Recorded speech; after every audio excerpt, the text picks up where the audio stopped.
ఋషి పితామహ పత్రిసారి యొక్క దివ్య చైతన్యంతో కనెక్ట్ అవుతూ జగద్గురువైన శ్రీకృష్ణ పరమాత్మ యొక్క శక్తి స్థితి జ్ఞానాలను తీసుకుంటూ రమణ మహర్షి బోధనలు, భగవాన్ శ్రీ రమణ మహర్షి బోధనలు నీ సహజ స్థితిలో ఉండు అనే బుక్ గురించి అద్భుతమైన జ్ఞానాన్ని తెలుసుకుంటున్నాం మాస్టర్స్. మళ్ళీ ప్రశ్న, లోకంలోకి దిగి వచ్చిన కేవల నిర్వికల్ప స్థితిలోని అనుభూతిని సహజ సమాధిలోని దానికి తేడా ఏమిటి ఉందా అని అడుగుతున్నారు. జవాబు, పైకి వెళ్ళడం దిగి రావడం అంటే ఏమీ లేవు.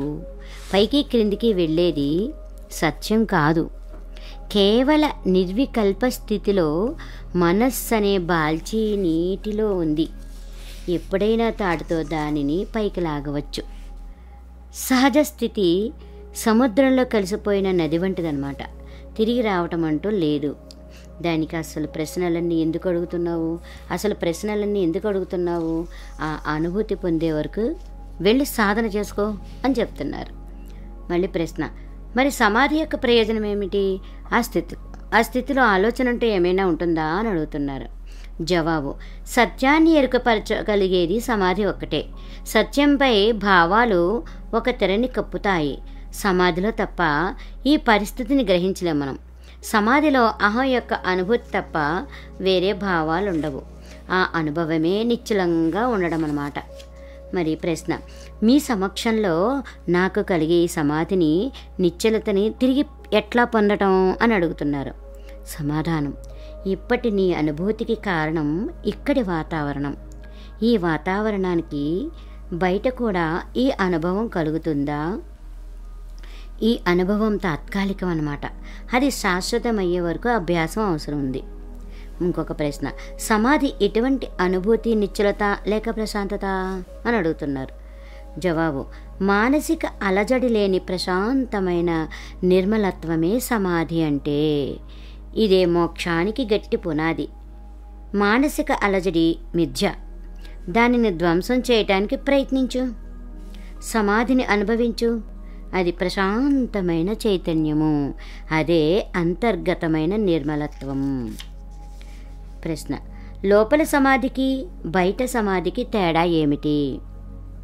జవాబు, సత్యాన్ని విడవకుండా ఉండి ప్రపంచాన్ని చూస్తూ ఏ విధంగానూ లోపలుండి ప్రతిస్పందించకుండా ఉండడం అన్నమాట.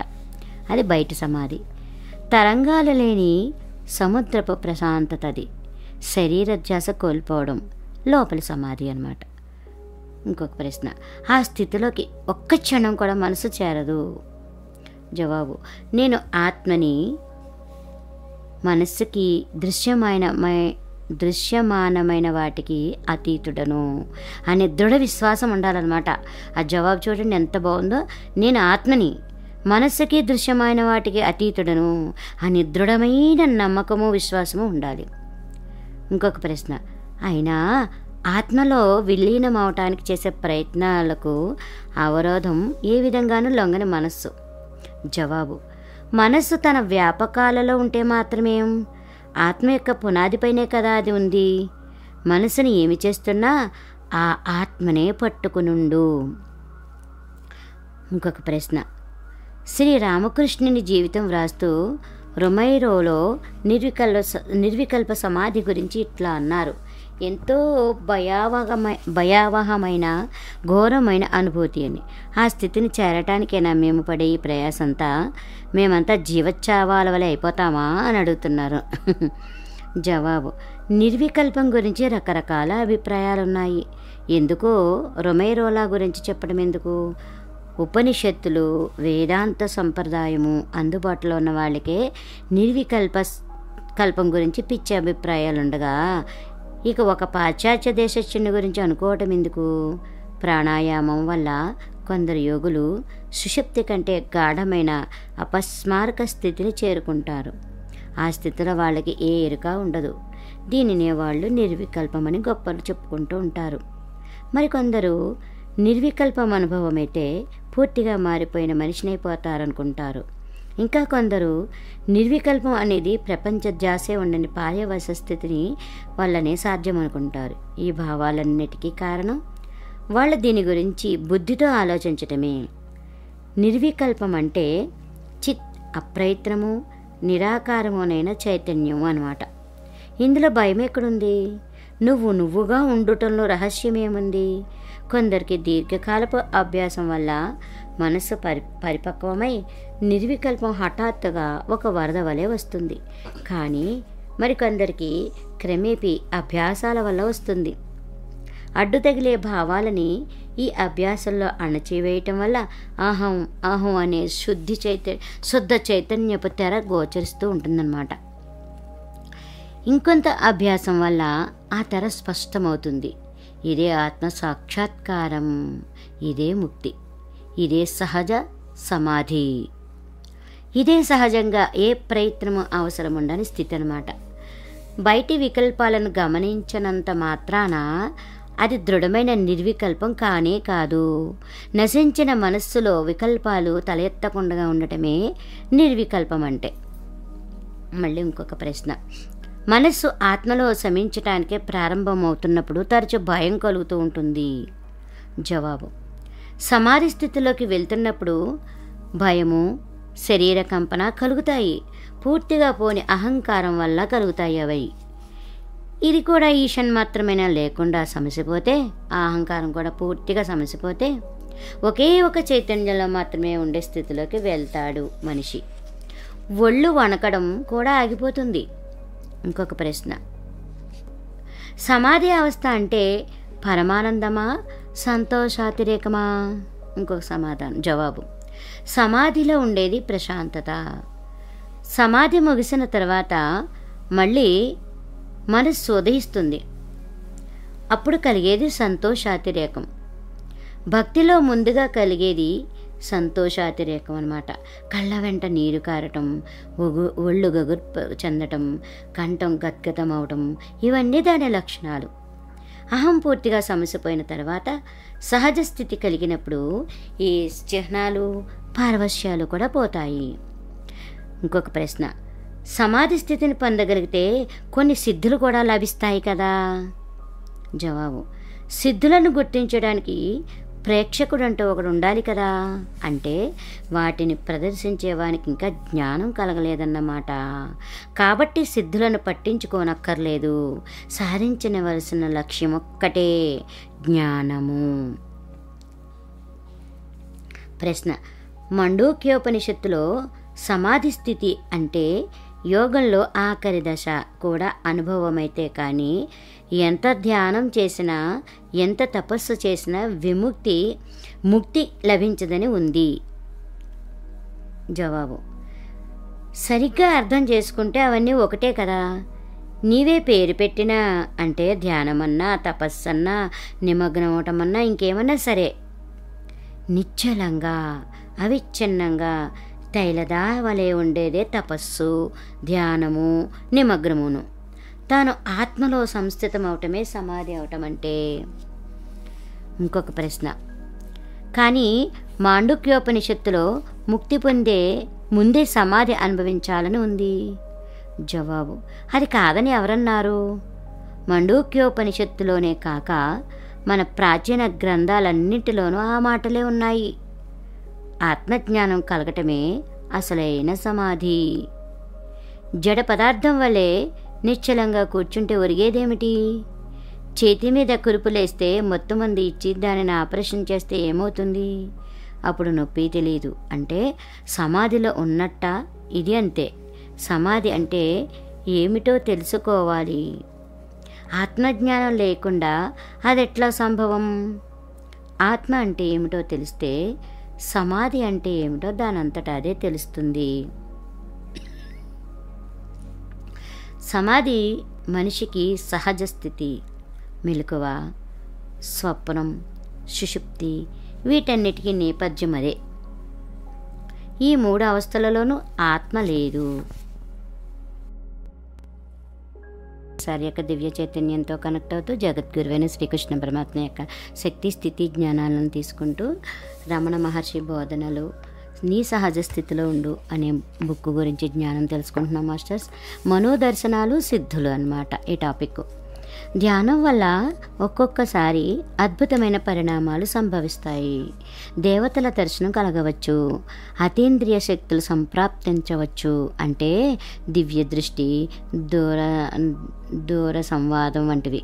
ఈ రెంటిని ప్రయత్నపూర్వకంగా కూడా పొందవచ్చు. ఏదో ఒక రూపంపై ఏకాగ్రతని భక్తితో నిలుపుకున్న, ఆ రూపాన్ని చూడాలన్న తీవ్రమైన వాంఛతో ఉన్న ఆ రూపదర్శనం కావచ్చు.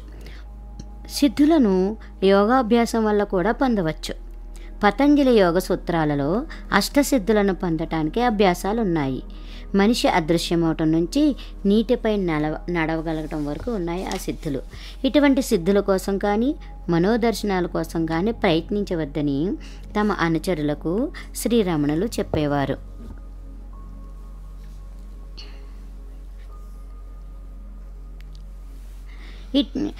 అవన్నీ మనసు కల్పించేవని, అవి ఏ విధంగానూ ఆత్మ సాక్షాత్కారానికి దోహదం కావని అనేవారు. అప్రయత్నంగా మనోదర్శనాలైతే మాత్రం అవి ఆధ్యాత్మిక ప్రగతికి నిదర్శనాలనేవారు. అయినా అవి కూడా తాత్కాలిక మానసిక అనుభూతులేనని, అవి ఆత్మ సాక్షాత్కారానికి దిగువ దశలోనేవేనని హెచ్చరించేవారన్నమాట. వాటంతటవే సిద్ధులు సమకూడితే వాటి పట్ల మమకారం పెట్టుకోవటం హానికరమే. అవి అహంకారాన్ని పారద్రోలడానికి బదులు పటిష్టం చేస్తాయనేవారు. అంతేకాదు అహంకారం పెరిగిపోతూ ఉంటుంది. అంతేకాక సిద్ధులను కోరటానికి, ఆత్మ సాక్షాత్కారాన్ని కోరటానికి పరస్పర వైరుధ్యం ఉందనేవారు. ఆత్మ అత్యంత సన్నిహితమైనది, నిత్యమైనది అన్నమాట. సిద్ధులేమో బాహ్యమైనవి. సిద్ధులను ప్రయత్నపూర్వకంగా పొందగలం. ఆత్మ అట్లా కాదు కదా, అప్రయత్నంగా లభించేది. ఆ సిద్ధులను సంపాదించేది మనస్సు. దానిని ఎప్పుడూ మెలకుగా ఉంచాలి. మనస్సు నశించిన తర్వాత గ్రహింపబడేదే ఆత్మ. సిద్ధులు అహంకారం ఉన్నప్పుడే బయటపడతాయి. ఆత్మ అహంకారానికి అతీతం. అహంకారం ధ్వంసమైన తర్వాతనే గోచరిస్తుందన్నమాట. ఇంకొక ప్రశ్న. నేను హిందూ మతాన్ని స్వీకరించినప్పుడు నాకు శివుని దర్శనమైందని శ్రీ భగవాన్కి విన్నవించుకున్నాను. కొత్తాళంలో కూడా అట్లాగే జరిగింది. ఈ మనోదర్శనాలు క్షణికాలే అయినా ఆనందమయంగా ఉంటాయి. అవి ఎల్లప్పుడూ అవిచ్ఛిన్నంగా ఉంచుకోవటం ఎట్లా? శివుడు లేకపోతే అంతా నిర్జీవమే. ఆయనని తలుచుకుంటేనే నాకు ఎంతో ఆనందం కలుగుతుంది. ఈ దర్శనం నాకు శాశ్వతంగా ఎట్లా కలుగుతుందో తెలియచేయండి. జవాబు. శివుని దర్శనమైందన్నావు. ఏ దర్శనమైనా ఏదో ఒక పదార్థానికి సంబంధించినదే అవుతుంది. అంటే దర్శించేవాడంటూ ఒకడున్నాడని దాని అర్థం. దర్శింపబడేదానికి దర్శించేవానికంటే ఎక్కువ విలువేమీ లేదు. ఏదైనా దర్శనమైందంటే అది మాయమవటం కూడా సంభవమే. మనోదర్శనం నిత్యం కాదు. శివుడు నిత్యుడు. దర్శనానికి ద్రష్ట ఉండాలి కదా. ఏ ద్రష్ట ఆత్మ లేదని అనలేడు. చైతన్యంగా ఆత్మ లేని సమయం అంటూ ఏదీ లేదు. చైతన్యానికి భిన్నంగా ద్రష్ట కూడా ఉండలేడు. ఆ చైతన్యమే నిత్యమైనది, అభిన్నమైనది. ద్రష్ట తనని తాను చూచుకోలేడు. తనని తాను తన కళ్ళతో చూచుకోలేనంత మాత్రాన తాను లేనని ఎవడైనా అనగలడా? అంటే అపరోక్షానుభూతి అంటే చూడడం కాదు, ఉండడం. ఉనికే సాక్షాత్కారం. అందువల్ల నేనే శివుడు, శివునికి భిన్నంగా ఏదీ లేదు. అన్నీ శివునిలోనే ఉన్నాయి, శివుని వల్లనే ఉన్నాయి. అందువల్ల ఎవరిని నేను అని విచారించు. లోతుల్లోకి ప్రయాణం చేసి అక్కడ ఆత్మనిష్ట చెందు. అదే శివునిగా ఉనికి. ఆయనకి సంబంధించిన మనోదర్శనాలు కావాలని కోరుకోక నువ్వు చూచే ఈ పదార్థాలకి ఆ శివునికి తేడా ఏమిటి? ఆయనే కార్యము, కారణమును. శివుడు లేకుండా నీవు లేవు. శివుడు ఎప్పుడు సాక్షాత్కారమయ్యే ఉన్నాడు. ఇప్పుడు ఇక్కడ కూడా ఆయనని గ్రహించలేదని నీవు తప్పుగా భావిస్తున్నావు. ఈ భావమే అవరోధం. ఆ భావాన్ని విడిచిపెట్టు. సాక్షాత్కారం ఇక్కడే ఉంది. ప్రశ్న. నిజమే, కానీ దానిని త్వరగా జరిపించటం ఎట్లా? జవాబు. సాక్షాత్కారానికి అడ్డు అదే. శివుడు లేకుండా వ్యక్తి ఉండగలడా? ఇప్పుడు కూడా ఆయనే నీవు. దీనికి కాలంతో నిమిత్తం లేదు. సాక్షాత్కారం లేని క్షణమంటూ ఉంటే సాక్షాత్కారం ఎట్లా ఉదయించవచ్చు? సాక్షాత్కారం ఎట్లా అనే ప్రశ్న ఉదయించవచ్చు. కానీ ఆయన లేకుండా నీవు లేనే లేవు. ఆయన ఎప్పుడూ సాక్షాత్కారమయ్యే ఉన్నాడు. సాక్షాత్కారం కాకుండా ఎప్పుడూ లేడు. ప్రశ్న: నాకు శ్రీకృష్ణుని సాక్షాత్కారం పొందాలని ఉంది, మరి దానికి నేనేం చేయాలి? జవాబు: శ్రీకృష్ణుడు అంటేను సాక్షాత్కారం అంటేను అసలు నీ ఉద్దేశం ఏమిటి అని అడుగుతున్నారు. జవాబు: బృందావనంలో గోపికలు కృష్ణుడిని చూసినట్టు చూడాలని నా ఉద్దేశం. జవాబు: ఆయన ఒక మానవుడని, రూపం కలవాడని, ఫలానా వారి కుమారుడని నువ్వు అనుకుంటున్నావు. కానీ అందరి హృదయాలలోనూ ఉండేది నేను, అన్ని జీవులకు ఆది మధ్యాంతాలనే నేనే అని ఆయన అనలేదా? అన్ని జీవరాశులలో వలె నీలోనూ ఉన్నాడు. ఆయనే నీ ఆత్మ, నీ ఆత్మకి ఆత్మే ఆయన. అందువల్ల ఈ ఆత్మ సాక్షాత్కారం అయితే కృష్ణుని సాక్షాత్కారం అవుతుంది. ఆత్మ సాక్షాత్కారానికి కృష్ణుని సాక్షాత్కారానికి తేడా ఏమీ లేదు.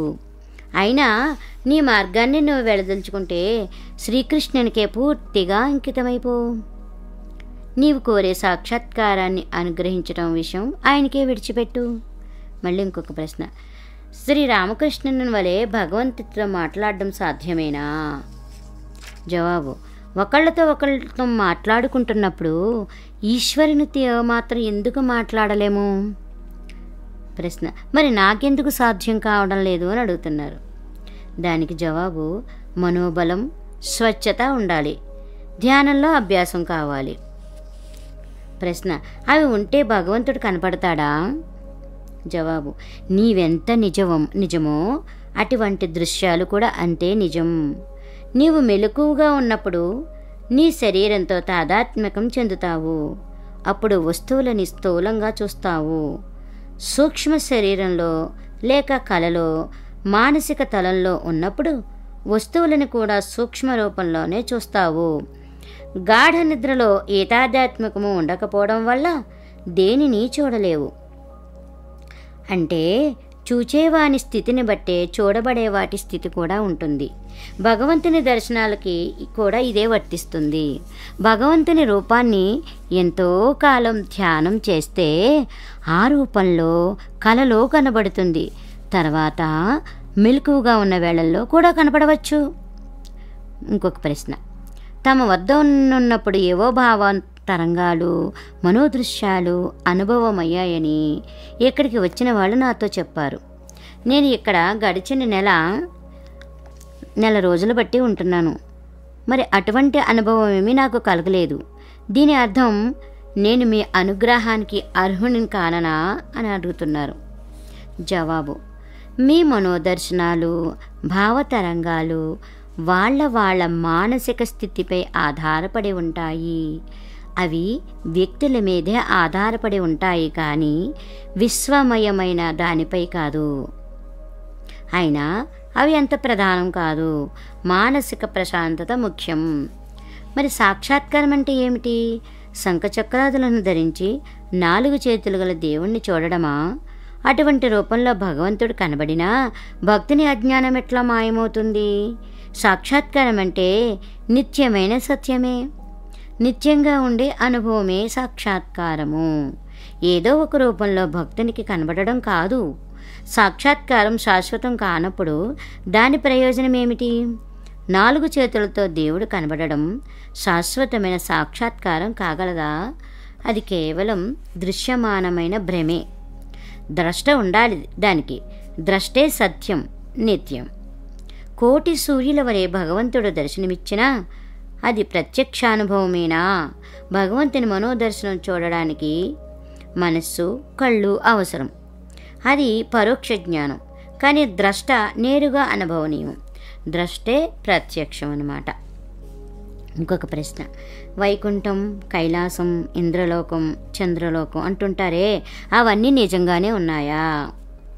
జవాబు: లేకేం, అవన్నీ ఉన్నాయి, సందేహం అక్కర్లేదు. అక్కడ కూడా నా వంటి స్వామి కూర్చుని ఉంటాడు. అతని చుట్టూ శిష్యులుంటారు. వాళ్ళేదో అడుగుతూ ఉంటారు, ఆయన ఏదో చెప్తూ ఉంటారు. అంతా ఇక్కడలాగే ఉంటుంది. అయితే మాత్రం ఏమిటి, చంద్రలోకాన్ని చూస్తే ఇంద్రలోకాన్ని కావాలంటావు, ఇంద్రలోకాన్ని చూస్తే వైకుంఠం కావాలంటావు, ఆ తర్వాత కైలాసం, ఆ తర్వాత ఇంకేదో. మనస్సు అట్లా పరిగెత్తుతూనే ఉంటుంది కదా. ఇందులో శాంతి ఎక్కడుంది? శాంతి కావాలంటే దానిని పొందే ఒకే ఒక మార్గం ఆత్మవిచారం. ఆత్మవిచారం ద్వారా ఆత్మ సాక్షాత్కారం సంభవం. అది జరిగితే అన్ని లోకాలను ఆత్మలోనే దర్శించవచ్చు. అన్నిటికీ మూలం ఆత్మే. ఆత్మ సాక్షాత్కారమైతే ఆత్మకి భిన్నంగా ఏదీ లేదని తెలుస్తుంది. అప్పుడు ఈ ప్రశ్నలు ఉదయించువు.